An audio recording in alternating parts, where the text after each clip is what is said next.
Are you aware of the recommendation coming out of the Royal Commission into Youth Detention that Medicare benefits be made available to children and young people in detention in the Northern Territory? We are. And can you confirm that the level of health care that people experience in prisons affects their ability to reintegrate into the community following release, as well as their lifelong health outcomes? We're certainly aware of the need for good health care and access wherever you find yourself. So can you confirm that the Aboriginal Community Controlled Health Organisation Danila Dilba, which provides health care at the Dondale Youth Detention Centre, requested Medicare benefits be made available to children and young people in detention? Yes, we are. They did make that request, yes. And what was your response to that request? I think it has been probably reported publicly in recent days that the response was that, I think as we were previously discussing, that the provision of healthcare in detention settings is, generally speaking, the responsibility of the states and territories. What we do though is obviously we do resource the Aboriginal community controlled health sector nationally, and we have obviously strengthened that funding over recent times to ensure we there is a good base of comprehensive care there, and that obviously does work outside of the detention settings, but we're obviously very strongly supporting jurisdictions to make arrangements with those services to provide that level of care inside jurisdictions, and we are aware that some jurisdictions are moving that direction, which is a positive thing. So there is some arrangements here in the ACT, and obviously Danila Dilba is making some arrangements, as we understand, with the Northern Territory Government for that type of provision. But Mr Matthews, Medicare is a federal issue. What steps are being taken to ensure that that particular recommendation is going to be implemented? I think from memory, Senator, the government response to the Royal Commission at the time was to reject that particular recommendation because whilst Medicare is a general provision nationally, the provision of healthcare in prisons is the responsibility of states and territories. Have any other Aboriginal community controlled organisations, health organisations, received the legislative exemption that Danila Dilba applied for? Not for detention settings, no. So what have they received them for? Well, so for example, we do allow community controlled health organisations to bill Medicare generally, so we provide resourcing directly to community controlled health organisations for comprehensive primary health care, so that they don't, so that they have a stable resourcing going in. Then we do provide exemptions for them to allow them to bill for Medicare services over and above that block funding that we provide, which is an additional revenue stream that community controlled organisations can take up, and many do use. How many then have received it? I would have to take that on notice. There's quite a lot, so there are many.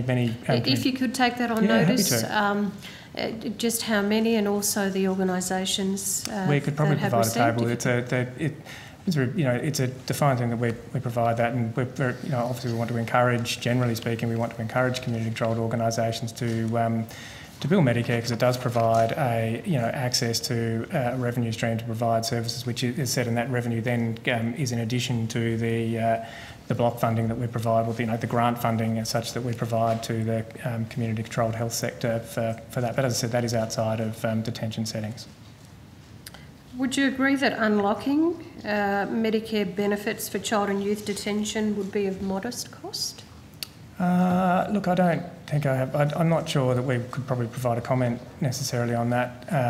I don't have any modelling, or it's not something that I'm aware of, not in the time that I've been here, so I couldn't confirm whether it is and that would come obviously to a judgment about what's a modest or a significant cost, which is probably an arbitrary. It's really probably a matter for government. So, Mr Matthews, you've taken on notice the organisations that have received as I said, Senator, I'm pretty sure that... Excuse me, can I just finish the question? Sure. Can I just ask, why was Danila Dilba's request denied? And I should just, the point I was just going to clarify is that I'm fairly certain that Danila Dilba does have the exemption generally to bill for Medicare services, and I think they do bill reasonably significantly, or for Medicare services, which is in addition to the funding that we provide Danila Dilba. I think we resourced Danila Dilba directly for about 9.6 million or somewhere around that order annually for that, and then I do think and on top of that, they do bill for Medicare services on top of that for some amount of money as they do that, but that is for services outside of detention settings. So they are not able to bill for provide provision of services for inside children of detention and young settings, people in detention, or indeed in an adult incarceration setting either. So it's outside of detention settings. So they do have that exemption, but it cannot be used inside detention settings. But can you, provision. Well, Mr. Matthews, but can you not confirm that children and young people in detention face significantly larger and more complex health challenges than the rest of the population? I think, as Ms. Brishnew said, I think we accept that healthcare for everybody that needs the level of healthcare they need is something that is I think everybody would probably have that view, and that's but equally that's where the states and territories have that responsibility for the provision of that care inside those settings. Okay, can I just, before I move on from this, can I just ask what conversation, are there steps in place to actually look at this as a far broader issue in terms of youth and child detention and their health specifically, especially around this particular recommendation? Okay. So, Senator, I think that's a matter for government, given that... Well, Minister, Medicare, could you answer that? So Medicare doesn't usually provide any funding within detention or prisons, as we've discussed, because that is a state territory That's not the issue. question. The question is there a decision being made as to whether to consider this particular recommendation of the Royal Commission into youth detention around the use of Medicare? Okay, Senator, unfortunately I'm going to have to take that on notice. I'm not aware of the deliberations that are being undertaken by the Minister on this particular issue, but we'll certainly get back to you with the response to that. All right, thank you, Minister. So you'll take that as a question on notice? Yep.